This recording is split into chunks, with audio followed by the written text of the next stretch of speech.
नमस्कार साथियों, कैसे हैं आप लोग और कैसी चल रही है आप लोगों की प्रिपरेशन। उम्मीद करती हूँ जैसे जैसे मौसम बदल रहा है, सर्दियाँ खत्म हो रही हैं और गर्मी का मौसम बढ़ता जा रहा है, वैसे वैसी गर्मी आपकी तैयारी में भी आ रही होगी। सब जो 70वीं बीपीएससी है अप्रैल माह में संभावित है और इसी में ही जैसे जैसे हमारे पास समय कम है, अपनी तैयारी को हमें तेज करना होगा। इसी में ही हम यहाँ पर चहल एकेडमी में लेकर आए हैं आपके लिए मेंस का ये फ्री क्रैश कोर्स, जिसमें जितनी इम्पोर्टेंट थीम है वो सारी थीम आपको यहाँ पर पढ़ाई जाएगी। जी हाँ, और इसी थीम में हमने सबसे पहले लिया था हमारा हिस्ट्री की थीम। हिस्ट्री की थीम में एक हमारा यहाँ पर जो है क्या है, व्यक्तित्व, जिसमें हम लोगों ने यहाँ पर जो है महात्मा गांधी जी के बारे में, यहाँ पर जो है सो नेहरू जी के बारे में, इसके अलावा हमने एस सी बोस जी के बारे में, इसके रविन्द्रनाथ टैगोर जी के बारे में, और यहाँ पर जो है राजेंद्र प्रसाद जी के बारे में जितना भी कंपेरेटिवली जिस टाइप के क्वेश्चंस बनते हैं उन्हें हमने ऑलरेडी पार्ट 1 पार्ट 2 में डिस्कस कर लिया है। आज की जो वीडियो है हमारी, वो है हमारी संस्कृति से रिलेटेड। जी हाँ, हमारी संस्कृति से जुड़ी हुई। जनरली अगर आप यूपीएससी के लिए संस्कृति पढ़ते हैं तो उसमें एक बहुत वाट जो है, बहुत ही ज्यादा वास्ट जो है वो कॉन्सेप्ट है।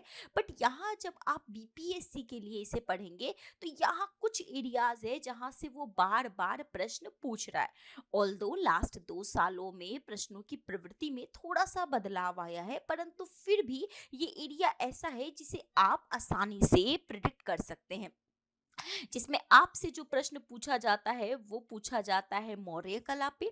आपसे प्रश्न पूछा जाता है यहाँ पर गुप्त कला से, जनरली नहीं पूछा जाता था, परंतु अब यहाँ पर हम देखें तो गुप्त कला में एक इम्पॉर्टेंट सेगमेंट है मंदिर निर्माण।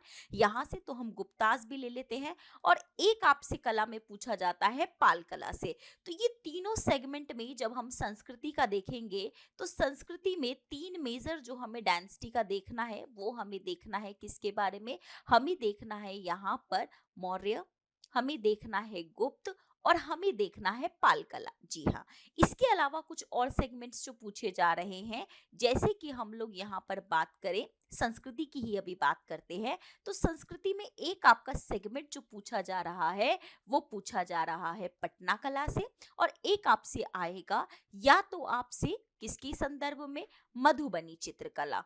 कई बार मंजूषा भी है, पर पटना और मधुबनी। तो कुछ ये इंपॉर्टेंट सेगमेंट्स हैं जिसे हम प्रिपेयर करेंगे सो दैट 70th बीपीएससी में जो हिस्ट्री का सेगमेंट है 114 नंबर का, उसमें हम मैक्स टू मैक्स स्कोर कर सके। तो चलिए शुरुआत करते हैं मौर्य कला से। देखिए, भारत में अगर हम यहाँ पर संस्कृति को समझे तो संस्कृति पहली बात होती क्या है? संस्कृति होता है हमारा जीवन जीने का तरीका। क्या है? हमारा जीवन जीने का तरीका। और ये जीवन जीने का तरीका विशिष्ट रूपों में हो सकता है, हमारे खान पान में हो सकता है, हमारे यहाँ पर पहनावे में हो सकता है, हमारे यहाँ पर रहने के तरीकों में, हमारी ओवरऑल हमारी लाइफ हम कैसे जी रहे हैं, ये आपकी संस्कृति है। संस्कृति क्या है? जीवन जीने का एक ढंग है। और ये जीवन जीने का ढंग तो हमारी पुरातन सभ्यता से ही चलता हुआ आ रहा है। और हमारी पुरातन सभ्यता जो कि विश्व की सबसे पुरानी सभ्यताओं में से एक है, जिसको हम यहाँ पर हड़प्पा सभ्यता के नाम से जानते हैं। हड़प्पा सभ्यता से ये चीज चलती आ रही है, लेकिन हड़प्पा सभ्यता में कोई शासक नहीं, शासक का हमें उल्लेख नहीं मिलता। और इसके बाद के भी कलानुक्रमों में इनका ज्यादा प्रभाव बिहार में नहीं देखा जाता है। बिहार में जो व्यवस्थित तौर पर, या हम बात करें यहाँ पर भारत में एक मैप बना देते हैं, भारत में व्यवस्थित तौर पर जो यहाँ पर राजनीतिक एक शक्ति की जो पूरी तरीके से नींव पड़ती है, वो नींव पड़ती है किसके द्वारा? मौर्यों के द्वारा। किसके द्वारा? मौर्यों के द्वारा। तो मौर्यों के द्वारा जब इनकी नींव ही पड़ रही है, तो ये पूरी सभ्यता, यहाँ पर जो पूरा हमारा संस्कृति और सभ्यता का जो एक विस्तार है, वो मौर्य कला के टाइम पे, मौर्यों के विस्तार के टाइम पर बिहार में ज्यादा देखने को मिलता है। तो बिहार में मौर्य साम्राज्य की जो नींव है वो रखी जाती है चंद्रगुप्त मौर्य के द्वारा। राइट ना, नंदवंश को सत्ता से हटाकर चंद्रगुप्त मौर्य सत्ता पे बैठते हैं, और उसके बाद इनकी नींव रखी जाती है। और उसके बाद ये अपने इस पूरे भारत में, इस पूरे क्षेत्र में शासन का क्या कर रहे हैं? शासन विस्तार कर रहे हैं। इस शासन विस्तार की प्रक्रिया होने के बाद इनका क्या है? अब कला की तरफ ध्यान है। अब कला में कैसी कला? यहाँ जो कला होती है वो 2 तरह की होती है। देखिए, एक होता है जिसको हम कहते हैं दरबारी कला, क्या कहते हैं हम, दरबारी कला। और दूसरा हमारा जो होता है जिसे हम कहते हैं लोक कला। इनमें अंतर क्या है? देखो, दरबारी कला वो कला होती है जिस कला को बढ़ावा देने का, जिस कला को प्रश्रय देने का काम जो है वो शासकों के द्वारा होता है। मतलब यहाँ पर शासन, शासकों के द्वारा जिस कला को बढ़ावा दिया जाए, ऐसी कलाएं कौन सी है? हमारी दरबारी कला है। लोक कला जिसमें आम जनजीवन का वर्णन मिलता है, आम चित्रकार हो गए, कोई स्तंभकार हो गया, कोई मूर्तिकार हो गया, ये जिन अपनी लोक कथाओं के माध्यम से, अपने तरीकों के माध्यम से जिस तरीके से कला को आगे बढ़ाते हैं, उसे हम लोक कला के नाम से जानते हैं। तो जब हम मौर्य कला को यहाँ पर पढ़ेंगे तो हम यहाँ दो पार्ट्स में ही पढ़ते हैं। एक हम पढ़ते हैं किसके रूप में? दरबारी कला के रूप में। और एक पढ़ते हैं हम लोक कला के रूप में। जब हम यहाँ पर दरबारी कला के पढ़ते हैं तो दरबारी कला को भी हम अलग अलग रूपों में देख लेते हैं। एक सेकेंड जी।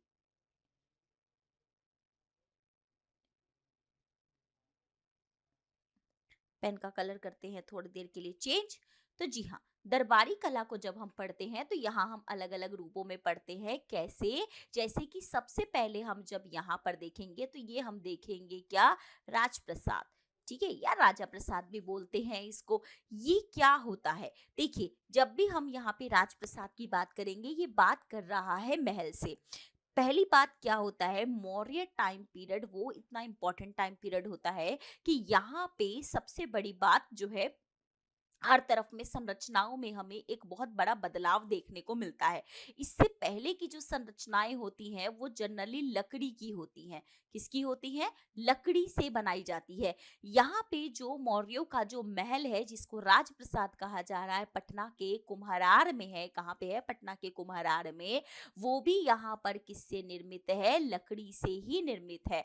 यह महल अपने आप में इतना ज्यादा जो है ये विशेष है कि यहाँ पर क्या है, अलग अलग तरीके से चीजें हैं। जैसे यहाँ की पूरी दीवारें लकड़ी की नक्काशी की गई है और उनके बीच में जो है वो छेद बनाए गए हैं जिससे क्या हो सके, तीरों को चलाया जा सके। यहाँ पे एक सभासद है, ठीक है, और जिनमें लगभग कहा जाता है 84 स्तंभ जो है इनमें जो है वो पाए गए हैं। इसके अलावा इसमें अगर बात करें हम, तो इसमें लगभग हमें क्या देखने को मिलता है, 140 फीट जो है ये ऊंची यहाँ पर, मतलब इसकी लंबाई है। 140 फीट ऊंची जो है इसकी लंबाई है और 120 फीट जो है वो हमें इसकी चौड़ाई देखने को मिलती है।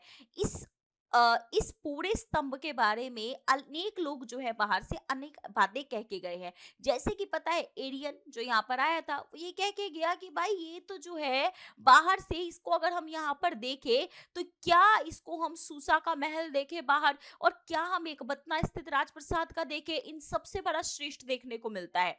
मौर्यों के टाइम पे आगे जब यहाँ पे पतंजलि कहते हैं राजप्रसाद, आहा कितना सुंदर महल है।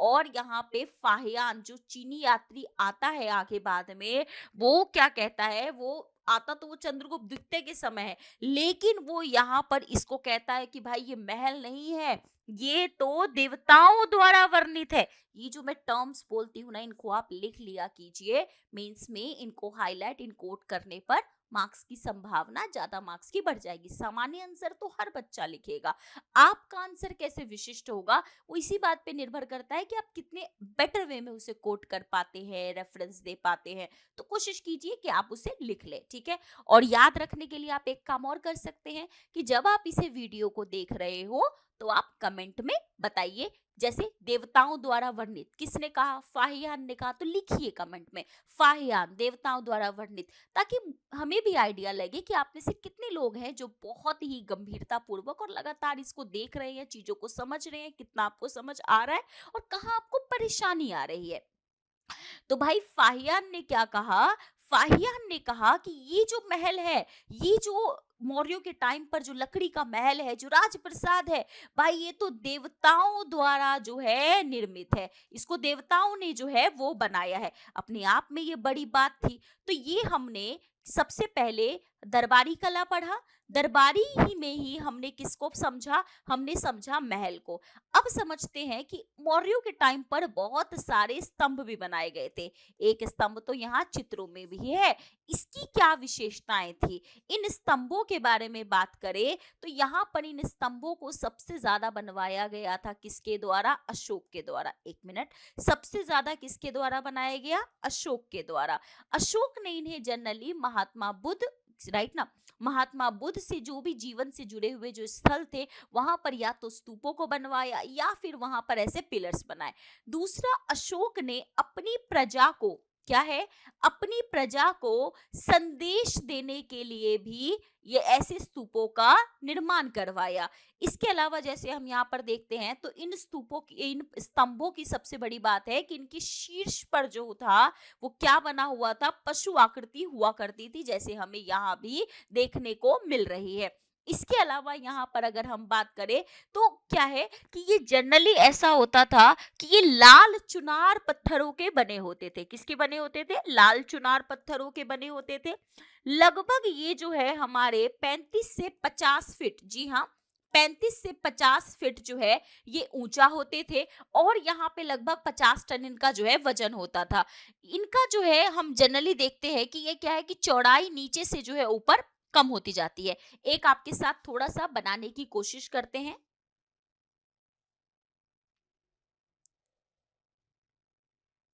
ठीक है, एक कोशिश करते हैं, देखते हैं कैसा बन पाता है। देखिए, थोड़ा सा इसमें कठिनाई है बट फिर भी कोशिश की जा सकती है।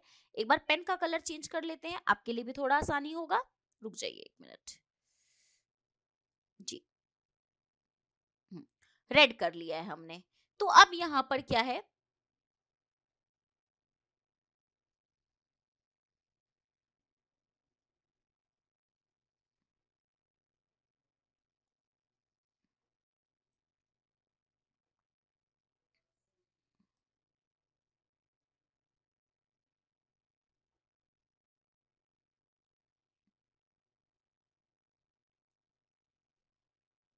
गड़बड़ हो गया है, रुक जाइए 1 सेकेंड, रुक जाइए। समझ लीजिए, ये तना है, मतलब जो ये आधार है इसको हम तना बोलते हैं। ये हमारा उल्टा कमल है, यहाँ हमारा बना ही पड़ा है ना, ये देखिए ये हमारा उल्टा कमल है। क्या है, ये हमारा उल्टा कमल है। ये जो चीज है इसको, ये वाला, इसको हम कहते हैं मेखला। क्या कहते हैं हम, मेखला। और यहाँ पर जो है सो ये हमारा जो है सो इसको, ये हमारी पशु आकृति, और नीचे ये जो शीर्ष होगा इसको हम क्या कहेंगे, इसको हम कहेंगे तना, ये जो हमने ऑलरेडी बनाया है। तो इस तरीके से यहाँ पर ये चीजें होती थी जो इसकी संरचनात्मक विशेषताओं को बताती है। इसके अलावा यहाँ पर हम ये बात करें तो जनरली यहाँ पर चमकदार जो है वो पत्थर वगैरह जो है होते थे और इस तरीके से चीजें जो है वो बनाई जाती थी। अगला हम यहाँ पर बात करें तो हमने अब यहाँ पर महल की बात कर ली, हमने यहाँ पर जो है वो स्तंभों की बात कर ली। अब यहाँ पर मौर्यों की कला में एक सबसे प्रमुख स्तूप्स भी बहुत ज्यादा बनाए जाते थे। स्तूपों की भी चर्चा कर लेते हैं। स्तूपों की चर्चा करें तो स्तूप को पहले थोड़ा सा ड्रॉ करने की कोशिश करते हैं। ठीक है,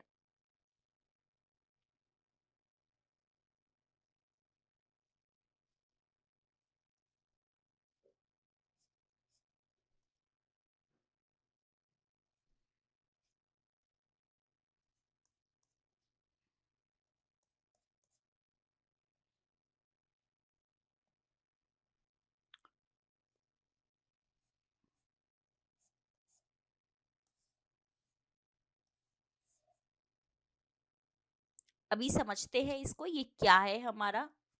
हम्म, ये जो अंडाकार वाली संरचना आप देख रहे हैं इसको कहा जाता है अंड। क्या कहा जाता है इसको, अंड। इसको क्या कहते हैं, हम अंड कहते हैं। 1 मिनट,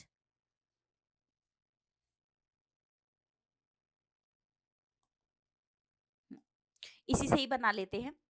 ये जो हमारी संरचना है, क्या है हमारा, ये जो हमारी संरचना है इसको हम कहते हैं अंड। ये जो हमारा प्रवेश वाला है इसको हम कहते हैं तोरण द्वार। ये इसके अलावा जो साइड से जो पूरा का पूरा रास्ता जा रहा है ये हमारा एक ऊपर वाला जोन जो है वो कहलाता है प्रदक्षिणा पथ। क्या कहलाता है? प्रदक्षिणा पथ। और जो हमारा नीचे होता है चबूतरा, वेदिका, यहाँ पे ऊपर एक मस्तूल निकलता है, ठीक है, यहाँ पे ये हमारा कहलाता है हर्मिका, और ये इधर है छत्र, और इधर जो छोटा सा है वो उसको हम कहते हैं यष्टि। तो ये हमारी स्तूप की संरचना होती है। मौर्यों के टाइम पे काफी ज्यादा जो है वो स्तूप जो है बनाए जाते हैं। माना जाता है कि सबसे पहले जो है महात्मा बुद्ध के जीवन से जुड़े हुए जो 8 मेन थे उनको बनाया गया, और एक उनसे जुड़ा हुआ, उनके शरीर से जुड़े हुए चीजों को 8-9 स्तंभ बनाए गए थे, जिसमें 8 उनके शरीर का और एक जो है उनसे जुड़ी हुई चीजों को रखा गया था। 9 स्तूप। बाकी माना जाता है कि अशोका ने लगभग 84,000 स्तूपों का निर्माण करवाया। ऑल्दो ये आपका एक नंबर हो सकता है, पर फिर भी यहाँ पर जो है काफी ज्यादा स्तूप जो है बनाए गए। साथ में यहाँ पर इन्हें हमने स्तंभों को भी देख लिया, स्तूपों को भी देख लिया। एक यहाँ पर मौर्यों के टाइम पर सबसे इंपॉर्टेंट जो बनाया जा रहा है वो बनाया जा रहा है गुहा। गुहा या फिर आप कह सकते हैं गुफा, ठीक है। देखिए, अभी जो बीपीएससी का ट्रेंड है उस ट्रेंड के अकॉर्डिंग अगर हम बात करें तो वो जनरली पूछ रहा है पूर्वी भारत में बनने वाले गुफाओं के बारे में। वो यहाँ से पूरा लिंक करके या तो टॉपिक पूछता है या फिर वो सीधा पूर्वी भारत के गुफाओं के बारे में बात करता है। यहाँ गुफाओं की हम बात करें तो जनरली यहाँ पर क्या होता था, पत्थरों को काटकर पत्थरों को काटकर बड़े बड़े गुफाएं जो है वो बनाए जाते थे। हमने ये बात समझी, पहाड़ों को काट कर यहाँ पर जो है किसके लिए, आजीविकों के लिए जो है वो मुख्यतः गुफाएं बनाई गई थी, जिसमें बनाई गई हैं 2 राजाओं के द्वारा। एक का नाम तो हम याद ही रखते हैं, अशोक, और दूसरे का नाम जो हमें याद रखना है वो है इन्हीं का पुत्र, इन्हीं का पोता दशरथ। कौन? दशरथ। तो ये यहाँ पर जो है गुफाएं बनाई गई है, जिसमें हमारी 2 गुफाएं बहुत ज्यादा फेमस है। एक है हमारी बराबर पहाड़ी पे, ठीक है, और एक है हमारी नागार्जुन पहाड़ी पर। कौन सी पहाड़ी पर? नागार्जुन पहाड़ी पर। बराबर की पहाड़ी पर भी कुछ गुफाएं हैं, जिसमें एक है आपकी सुदामा और एक है हमारा कर्ण चौपर। क्या है हमारा? कर्ण चौपर, ठीक है। यहाँ पर जो अशोका के द्वारा बनाया गया है, जिसमें सुदामा की जो गुफा है वो सबसे प्राचीन गुफा है। कैसी गुफा है? सबसे प्राचीन गुफा है। वहीं नागार्जुन की बात करें तो यहाँ पर भी हमें मिलती हैं, जैसे कि हमारी गोपिका पहाड़ी, हमारी यहाँ पे वादिथिका पहाड़ी, या और यहाँ पर हमारी जो है वापिका जो है ये गुफा। ये सारी गुफाएं ऐसी है जो सबसे ज्यादा महत्वपूर्ण रही है। तो ये हमने ओवरऑल जो है गुफा का भी समझा। इसके अलावा अगर हम मूर्ति कला की बात करें तो मूर्ति कला में हमने देखा कि यहाँ पर ये देखिए इनके क्या हो रहा है, मूर्तियों में जनरली पत्थरों की जो है वो मूर्तियां जो है वो बनाई जा रही हैं, ठीक है, जिसमें हमें काफी ज्यादा जो है हमें देखने को मिलता है, जैसे लौरिया नंदनगढ़। कहाँ पे? लौरिया नंदनगढ़। ये कहाँ पर है? मोतिहारी चंपारण में लौरिया नंदनगढ़, जहां पर यहाँ पे सिंह का जो है लगाया गया है, और ये सबसे सुंदर मौर्य स्तंभ माना जाता है। फिर एक और है लौरिया अरेराज। कौन सा? अरे राज। ये यहाँ पर बैल की मूर्ति है, ठीक है। नंदनगढ़ में याद रखिएगा सिंह की जो है ये हमारी मूर्ति है, अरेराज में वृषभ बैल की मूर्ति है, यहाँ पर रामपुरवा में भी आपका जो है सो वृषभ की मूर्ति है।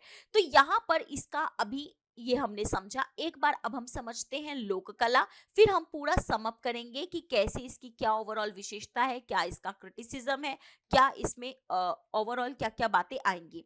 लोक कला के बारे में बात करें तो लोक कला में वो है जो आम लोगों द्वारा प्रचलित थी। अब एक बात बताइए, आम लोगों द्वारा क्या प्रचलित होता है? आम लोगों द्वारा प्रचलित हो सकता है सिक्का, आम लोगों द्वारा प्रचलित हो सकता है बर्तन, आम लोगों द्वारा प्रचलित हो सकती है उनकी अपनी द्वारा बनाई गई मूर्तियां। तो यहाँ पर जनरली क्या है कि पत्थरों का प्रयोग हो रहा है, मिट्टियों का प्रयोग हो रहा है, तो ये एक बड़ा व्यापक जो है वो प्रयोग हो रहा था, जिसमें हम बर्तनों में समझते हैं कि यहाँ पर क्या हो रहे हैं, उत्तरी काले मृद भांड। याद रखिएगा, उत्तरी काले मृद भांडों का जो है वो व्यापक प्रयोग हो रहा है, जिसकी क्या होता था, बर्तन बनाया जाता था और सतह बिल्कुल काली चमकदार होती थी, बिल्कुल वैसे जैसे इस स्क्रीन की चमक आपको दिखाई दे रही है। इस स्क्रीन में देख रहे हैं ना बैकग्राउंड बिल्कुल ब्लैक, बिल्कुल वैसा ही यहाँ पर दिखाई देता था। ये ज्यादातर जो है ना ये हमें पाटलिपुत्र के आसपास मिला है। कहाँ मिला है? पाटलिपुत्र के आसपास हमें देखने को मिला है। इसके अलावा यहाँ पे मूर्तियों में, लोक कला में मूर्तियों में यक्ष यक्षिनी की जो है वो मूर्तियां ज्यादा जो है पाई जाती है, जो पहली बार यहाँ पर दिखा रहा है कि नारी सौंदर्य का प्रतिनिधित्व करता है। किसका प्रतिनिधित्व करता है? नारी सौंदर्य का जो है वो प्रतिनिधित्व करता है। तो ये हमें कुछ जो है यहाँ पर देखने को मिल रहा है। अब यहाँ पर बात करते हैं एक अलग इसी टॉपिक की, इसमें कि मौर्य कला की आलोचना क्या होगी। हमने मौर्य कला को दो रूपों में समझा, एक हमने समझा दरबारी रूप में और एक हमने समझा लोक कला के रूप में। दरबारी में हमने समझा कि भाई उन्होंने महल बनवाए, स्तंभ गड़वाए, या फिर यहाँ पर जो है उन्होंने स्तूप बनवाए, ये सारी चीजें तो उन्होंने की। लेकिन अब यहाँ पे लोक में हमने समझा कि मिट्टी के बर्तन है या फिर यक्ष यक्षिणी की मूर्तियां बना रही है। यहाँ पर इस पे आलोचना क्या होती है? आलोचना ये होती है कि देखो भाई, ये जो मौर्य कला है, ये इस पे कहीं ना कहीं हमें विदेशी प्रभाव नजर आता है। क्या नजर आता है? विदेशी प्रभाव नजर आता है। और ये विदेशी प्रभाव की वजह से इसकी ओरिजिनलिटी नहीं दिखती। खासकर अगर हम इसकी बात करें यहाँ पर, तो इसमें क्या है मुख्यतः, इसमें अगर हम यहाँ पर देख रहे, चाहे इनमें खासकर जब हम इसके स्तंभों को देखते हैं, तो माना जाता है कि ये अकमीनियन साम्राज्य, किससे? अकमीनियन जो साम्राज्य है, अकमीनियन साम्राज्य जो है यहाँ की नकल है। ठीक है, तो अब क्या है? अकमीनियन साम्राज्य की नकल है।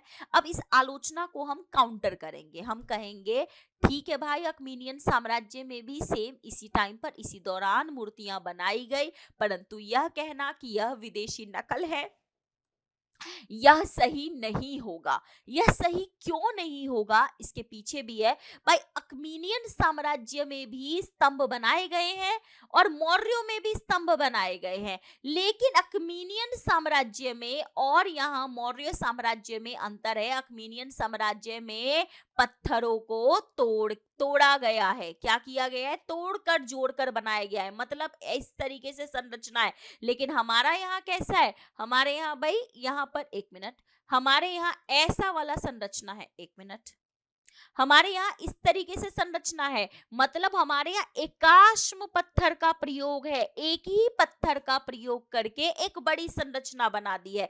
इस मामले में हमारा उनसे अलग है। दूसरा, हमारे यहाँ जमीन से ऐसा कुछ जो है पर्टिकुलर जमीन से ही सीधा बना दिया, ऐसे जोड़ जोड़ के नहीं बनाया, पशु आकृति हमने बनाई है, जो हमारी अपनी यूनिकनेस है। लाल हम यहाँ पे पलुआ पत्थरों का प्रयोग कर रहे हैं। तो ये कहना कि यह विदेशी नकल है, यह सत्य नहीं होगा।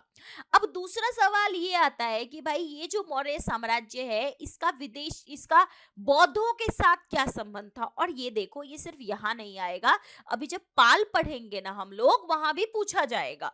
बौद्धों के साथ तो इसका संबंध है ही भाई, कैसे नहीं है? यहाँ पर अगर हम अशोक का देखते हैं, तो अशोक के स्तंभों से लेके, नीतियों से लेके, सब में हमें बौद्ध प्रभाव दिखाई देता है। अशोक ने 84,000 स्तूपों का निर्माण करवाया, अशोक ने स्तंभों का निर्माण करवाया, अशोक ने जनता के बीच में धम्म का प्रचार किया। ये धम्म का प्रचार क्या था? जनता को नैतिक संदेश देना कि भाई देखो, बड़ों का सम्मान करो, छोटों का प्यार करो, किसी धर्म के साथ भेदभाव मत करो, यहाँ पर जो है दूसरे धर्म के प्रति भी सहिष्णुता रखो। तो ये सारी चीजें उसने दी।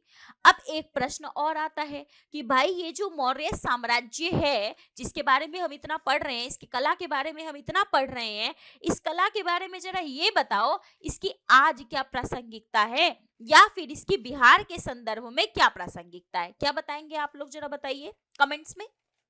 जब आप इस वीडियो को पूरा देखेंगे तो आपके मन में क्या क्या पॉइंट आएंगे? भाई, मौर्य कला का क्या प्रभाव है? पहले बिहार के संदर्भ में कर लेते हैं, फिर इसको हम समझेंगे। इसको पहले थोड़ा रफ कर लेते हैं, थोड़ा। तब तक आप लोग फटाफट कमेंट में बताइए मुझे। कुछ पॉइंट्स आए माइंड में? नहीं? कुछ लोगों के बिल्कुल सही पॉइंट्स आ रहे हैं, वही पॉइंट्स हम डिस्कस करने वाले हैं। भाई, हम इसको समझते हैं बिहार के संदर्भ में, और हम इसको समझेंगे भारत के भी संदर्भ में। ठीक है भाई, बिहार के संदर्भ में एक बात बताओ कि बिहार का तो नाम ही बिहार किससे आया? विहार से। किससे आया? विहार से। ये विहार क्या था?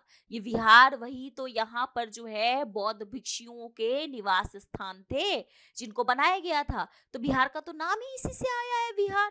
इसके अलावा यहाँ पर इनके शासन की प्रवृत्ति के बारे में हमें पता चलता है इन कलाओं से। मंदिरों में हमें प्रभाव देखने को मिलता है। आज बिहार के पर्यटन का ये बड़ा हब है बौद्ध सर्किट। भारत सरकार बौद्ध सर्किट्स डेवलप कर रही है ना, उसमें किसका प्रभाव है? बौद्ध सर्किट का। बौद्ध सर्किट की नींव किसने डाली? मौर्यों ने डाली। तो ये सारी चीजें आज कहीं बिहार में जो हमें धार्मिक सहिष्णुता दिखाई देती है, क्या धार्मिक सहिष्णुता, रिलीजियस टॉलरेंस, वो किसकी देन है? यही सब की तो देन है। अब बात करते हैं भारत में। तो भारत में अलग थोड़ी ना है भाई, विरासत के तौर पर तो हमारे पास की मौर्य संस्कृति है जिसको हम पूरी दुनिया के सामने कहते हैं कि पूरी दुनिया ने युद्ध दिया और हमने बुद्ध दिया। लेकिन इस बुद्ध के संदेश कैसे पता चलते दुनिया को, इस बुद्ध की नीति को दुनिया तक किसने पहुंचाया? ये पहुंचाया तो मौर्यों ने ही था। तो इन मौर्यों के इस संदेश को, इस व्यापकता को पहुंचाने का जो है बुद्ध के संदेश को जो है लोगों तक पहुंचाने का जो श्रेय है वो किसको जा रहा है? मौर्यों को। किसके माध्यम से? अपनी कला संस्कृति के माध्यम से। तो यहाँ पर ये है, आज हमारा जब नया संसद भवन बना है, क्या है?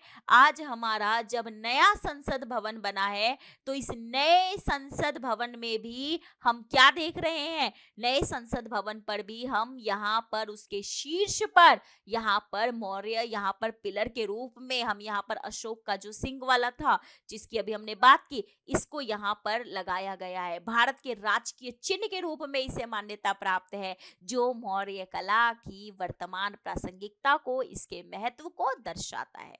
तो मौर्य कला समझ आया आप लोगों को? पक्की बात। तो चलिए मौर्य कला, हम गुप्त काल पे जाए इससे पहले आप मौर्य कला का एक प्रश्न लिखिए। प्रश्न ये है, आप लोग इसे लिखने का ट्राई कीजिएगा और फिर मुझे कमेंट में बताइएगा आपने इसे लिखा या नहीं लिखा। प्रश्न ये है कि जो मौर्यकालीन, प्रश्न क्या है? मौर्यकालीन कला की प्रमुख विशेषताओं का वर्णन कीजिए। ठीक है, कोशिश कीजिएगा लिखने का इसे 38 मार्क्स में।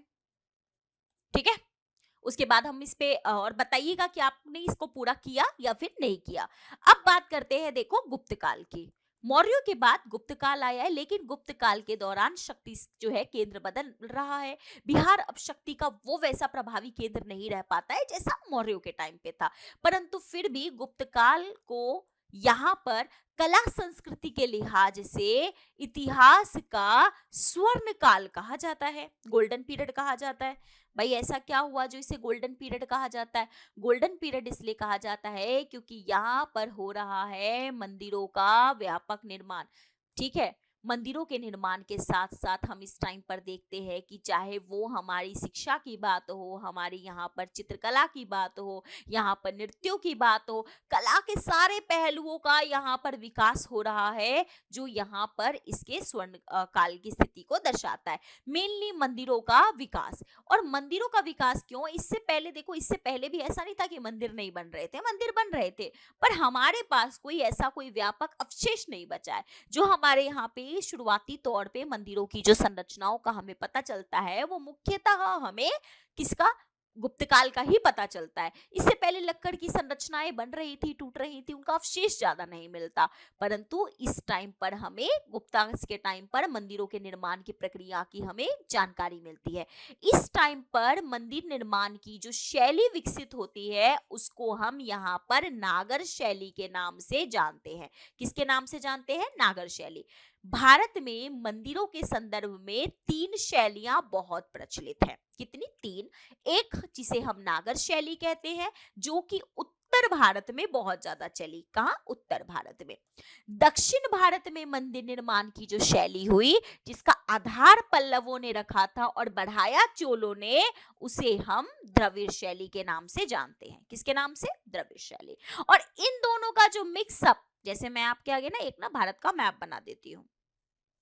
ठीक है, अब ये मान लो उत्तर वाला क्षेत्र है ना, यहां आया है नागर। ठीक है, ये हमारा दक्षिण वाला क्षेत्र है, यहां आया है द्रविड़।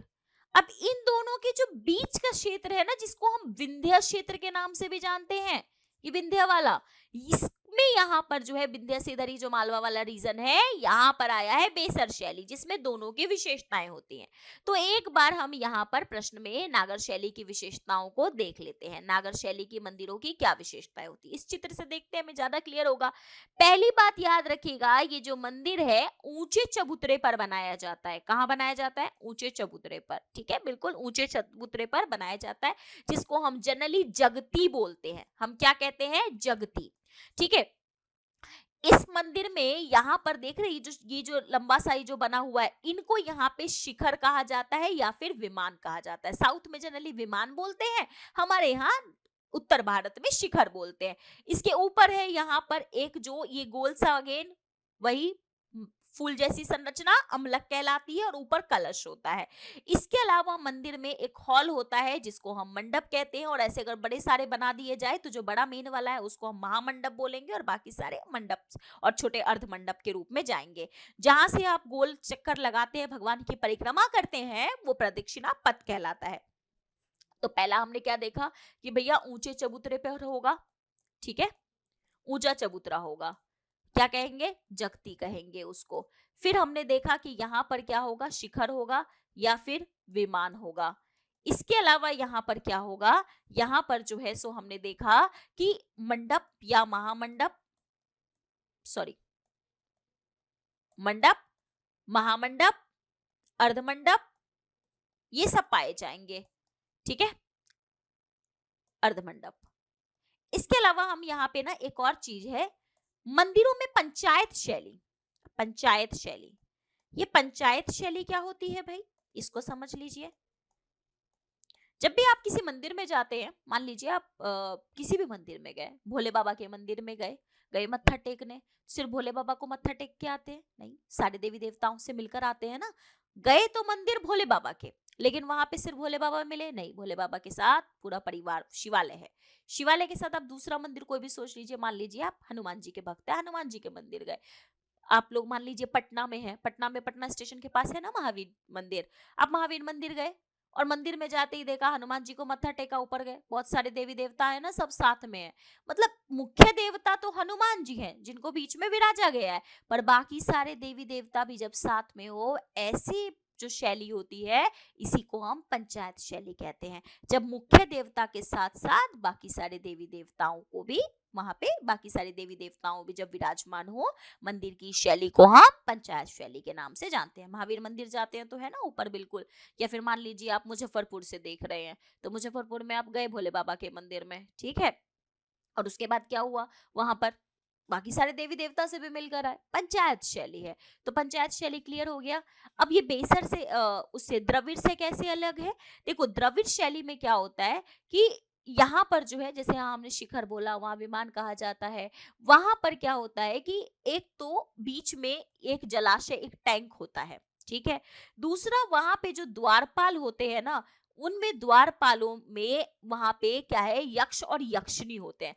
हमारे यहाँ गंगा जमुना होते हैं, देवियां होती है, वहां पे द्वारपाल थोड़े भयावह किस्म के होते हैं, खैर वो एक अलग बात है। इसके अलावा गुप्तकालीन में अपना चित्रकला, खासकर हम देखते हैं जनतालोड़ा वगैरह की चित्रकलाओं वगैरह, इन सब का एक बड़ा विकास क्रम देखा जाता है।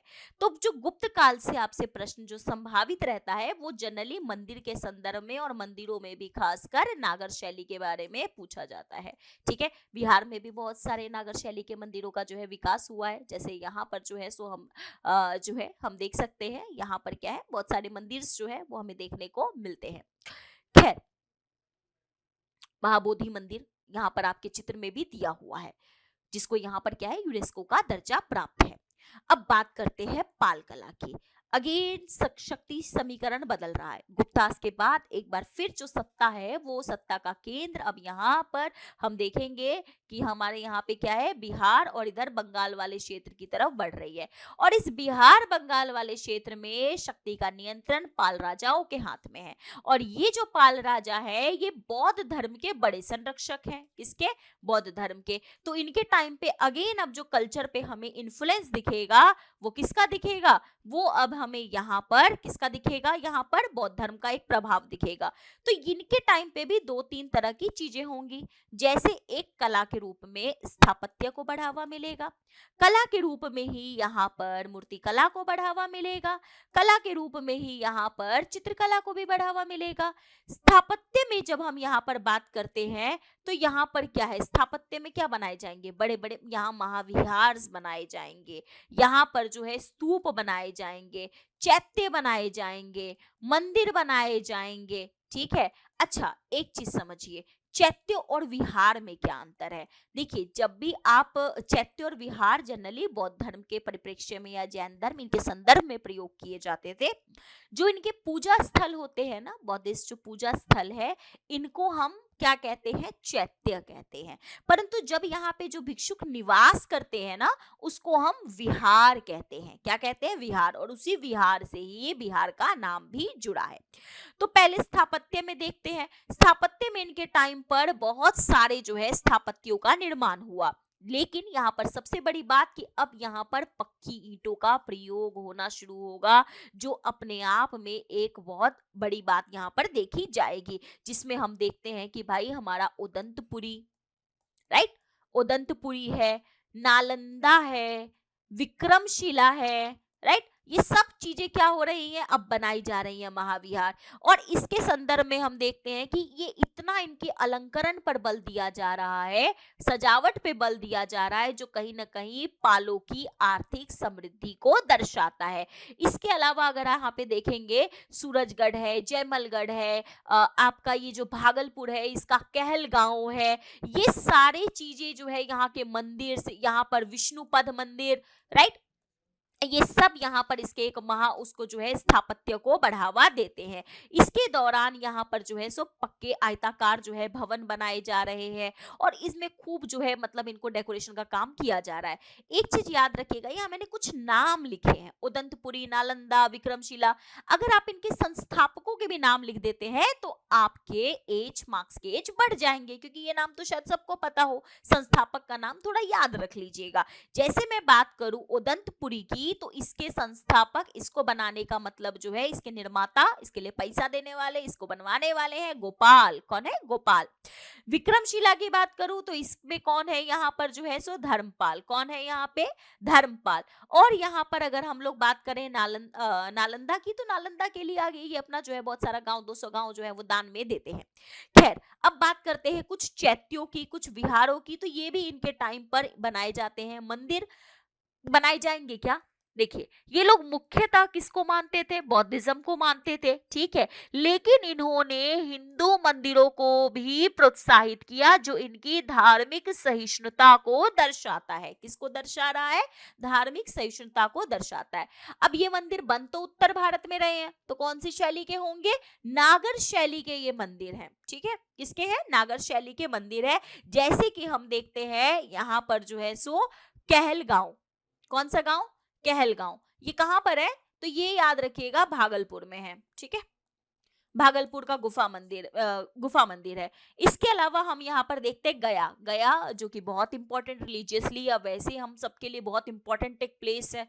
कहा जाता है मुक्ति तब तक नहीं मिलती ना जब तक गया के जाकर अपना पिंडदान ना किया जाए। तो पिंडदान का इतना बड़ा क्षेत्र, वहां पे एक मंदिर बड़ा फेमस है। अभी बिहार सरकार उस पर बहुत ध्यान भी दे रही है। अभी वहां पर फल्गुपुरा डैम बनाया गया है ना, आपको याद आ गया होगा, कौन सा मंदिर, विष्णुपद मंदिर। ठीक है, तो वो भी यहाँ पर इनके टाइम पर निर्मित किया जाता है। पाल जो राजा थे ना, एक्चुअली इनका जो पूरा प्रभाव था वो बंगाल और बिहार दोनों क्षेत्र में था। पहले बंगाल बहुत अलग नहीं, बिहार के साथ ही चीजों के साथ जुड़ा हुआ है। तो बंगाल में ना ये मंदिर निर्माण की एक विशिष्ट शैली ही आगे चलकर डेवलप होती है, जिसको बंग या फिर बंगा शैली कहा जाता है। उसका भी यहाँ पर प्रभाव हमें देखने को मिलता है। और आगे वहां पे एक मंदिर है। ठीक है, ऑल्दो आगे जहाँ पे बनाया जाता है, आपने शायद उसका नाम सुना होगा, उसका नाम सिद्धेश्वर महादेव मंदिर। ठीक, तो यहाँ पर उसको भी मतलब इस तरीके से जो है पाल शैली का वो सबसे बड़ा एक एग्जाम्पल माना जाता है। इसके अलावा आप बात करें इनके मूर्ति कला की, किसकी बात करें हम, मूर्ति कला की। तो मूर्ति कला में भी यहाँ पर इन्होंने क्या किया, बहुत खूब सुंदर सुंदर मूर्तियां, और सबसे बड़ी बात है कि अब तक पत्थर की मूर्ति बन रही है, कांसे की मूर्ति बन रही है, इनके टाइम पर दोनों के जोड़ की बड़ी शानदार मूर्तियां बन रही है। कांसे की मूर्तियां बना रहे हैं, महात्मा बुद्ध की मूर्तियां बना रहे हैं, लेकिन हिंदू धर्म को भी संरक्षण दे रहे हैं। तो ऐसे में भगवान विष्णु की, बलराम की, यहाँ पर महेश्वर की, गणेश की, इन सब की मूर्तियों का भी खूब निर्माण किया जा रहा है। पत्थर की मूर्तियों में यहाँ पर हम जो देख रहे हैं, तो पत्थर में काले बेसाल्ट पत्थर का प्रयोग है। किसका प्रयोग है? काले बेसाल्ट पत्थर का प्रयोग है यहाँ पर। इसके अलावा यहाँ पर जो है बिहार में जो मूर्तियां मिल रही हैं, बंगाल से मिलने वाली मूर्तियों से ना थोड़ी मोटी होती थी एक्चुअली। इसके अलावा इनको प्रॉपर जो है ढलाई तकनीक का जो है प्रयोग होता था, मतलब ढाल के पूरा इसको पिघला के बना के वैसे बनाया जाता था। इसके अलावा इनके टाइम पर क्योंकि चित्रकला भी बहुत ज्यादा जो है वो डेवलप हो रहा है, क्या हो रहा है, चित्रकला इनके टाइम पर बहुत ज्यादा डेवलप हो रहा है। तो चित्रकला में हम देखते हैं कि जो दीवारी, जो भित्ति चित्र होते हैं ना दीवारों पे बनाए जाने वाले, वो बनाए जा रहे हैं, और कुछ चित्र जो है वो पांडुलिपि टाइप में जो है तार के पत्र वगैरह पे भी बन रहे हैं। तो ओवरऑल इनका कला के क्षेत्र में काफी बड़ा प्रभाव है, जिसमें हम देखते हैं सबसे ज्यादा अगर इनसे प्रश्न पूछा जाए कि इन पर बौद्ध धर्म का कहां तक प्रभाव है, भाई पाल लोग मानते ही बौद्ध धर्म को है। किसको? बौद्ध को प्रमुखता से मान रहे हैं। तो बौद्ध धर्म का प्रभाव स्वाभाविक तौर पे होगा। जैसे कि स्थापत्य पे हम देख रहे हैं महाविहारों की रचना, चित्रों में हम देख रहे हैं महात्मा बुद्ध से जुड़े हुए चित्रों को बनाना, इन सारी चीजों को हम देखते हैं तो ये देखते हैं कि पाल कला, पाल के टाइम पर स्थापत्य, मूर्ति और ये सब अपने उन्नत काल में है, जो यहाँ की विविधताओं को और यहाँ के किसको, बौद्ध धर्म के प्रभाव को दिखाते हैं। लेकिन फिर भी इसकी कुछ आलोचना होती है। आलोचना क्या होती है, उस आलोचना को भी समझ लीजिए। भाई इतना ज्यादा ईंटों का प्रयोग करेंगे ये, हम्म, ईंटों का इतना ज्यादा प्रयोग हो रहा है, ठीक है, तो ईंट लगातार लगा रहे हैं, पत्थर लगा नहीं रहे हैं, जिससे इनका जो स्थायित्व था कहीं ना कहीं वो कम हुआ। मूर्तियों में ये आगे के भाग बनाने पे बड़ा फोकस करते थे, उसको खूब सजा देते थे, इसकी वजह से इसका एक्चुअल जो डिजाइनिंग था वो नहीं हो पाता था। इतना डिजाइनिंग ऊपर कर देते थे कि लगता है आर्टिफिशियल है कोई, मतलब नेचुरल नाम की जो चीज होती है ना, प्राकृतिक नाम की जो चीज है, वो कहीं ना कहीं इसका प्राकृतिक तत्व खो जाता है। इसके अलावा यहाँ पर इतना ज्यादा जो है बुद्धिज्म और सारी चीजों को प्रमोट कर रहे हैं कि कहीं ना कहीं हमें धार्मिक असहिष्णुता देखने को मिलती है, एक दोनों का हमें एक मिश्रण दिखाई देने को नहीं मिलता है। फिर भी हम यहाँ पर अगर ओवरऑल अगर हम यहाँ पर बात करें, फिर भी इनका अगर हम एक निष्कर्ष देखें तो भाई देखिए कि पाल कला के ही टाइम पे तो ही यहाँ पर हमारे कला का एक समग्र तौर पर जो है वो विकास हुआ, जो कहीं ना कहीं आज भी, मतलब जब हम बिहार की बात करते हैं, बिहार के टूरिज्म की बात करते हैं, बिहार के आगे डेवलपमेंट की बात करते हैं, तो उसमें इसके संरक्षण पर विशेष जो है वो ध्यान जो है वो दिया जा रहा है। तो इसी के साथ अब आपके लिए एक प्रश्न है यहाँ से भी, क्योंकि याद रखिए या तो मौर्य कला या पाल कला, दोनों में से एक प्रश्न तो आना स्वाभाविक है और आपको वो एक प्रश्न करना है, तो आप इन दोनों को ट्राई करने की कोशिश कीजिएगा। क्वेश्चन लिखिए कि पाल कला, ठीक है, पाल कला की विशेषताओं का वर्णन कीजिए। पाल कला की विशेषताओं का वर्णन कीजिए, साथ ही